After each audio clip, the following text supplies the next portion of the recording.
पंचायती राज व्यवस्था के बारे में एक कविता के माध्यम से पढ़ेंगे। और आपको यहाँ समझ नहीं आए आप पूछ। पंचायती राज व्यवस्था को आओ समझिए आज बच्चों, पंचायती राज व्यवस्था को आओ समझे आज, कैसे करती है ये 73वें संशोधन ने इसको संवैधानिक दर्जा दिलवाया। कितने संशोधन ने? 73वें संशोधन ने इसको संवैधानिक दर्जा दिलवाया और पूरे भारत में पंचायती व्यवस्था का एक ही ढांचा अपनाया।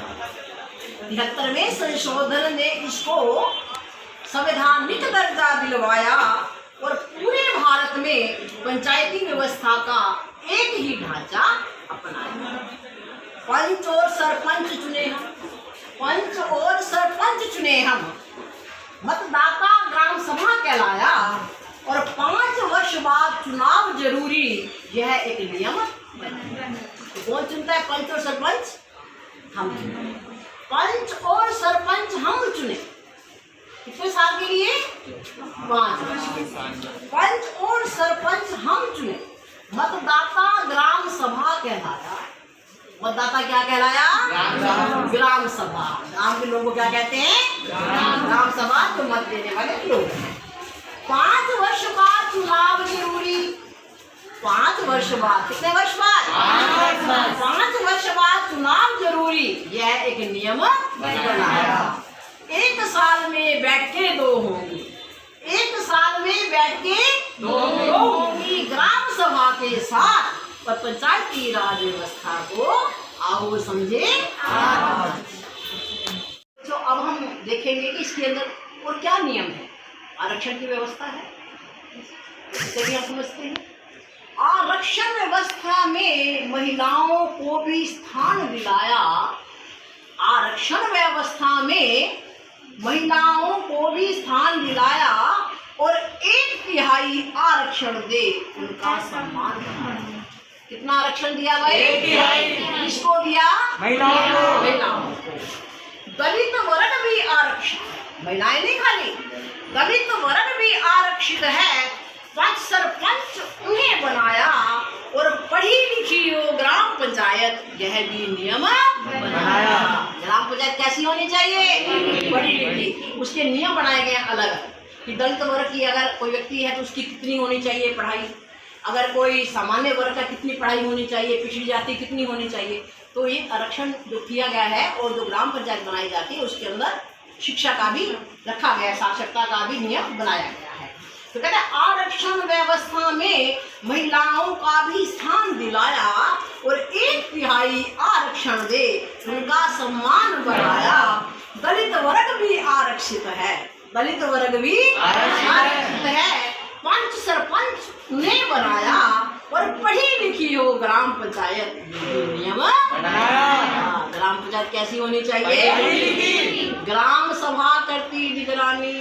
ग्राम सभा का काम क्या है? निगरानी करना। ग्राम सभा करती निगरानी, पंचायत जो करती कार्य, इसमें करती निगरानी। पंचायत जो करती कार्य और पंचायती राज व्यवस्था को बच्चों आओ समझे आज।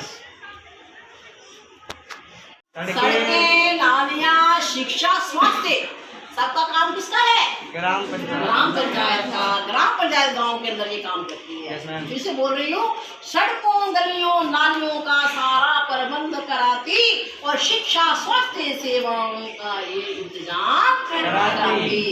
खेल मैदानों, शमशान घाटों, खेल मैदानों, शमशान घाटों, धर्मशालाओं को भी बनवाती और गांव में मेले, मंडियों का भी ये प्रबंध कराती।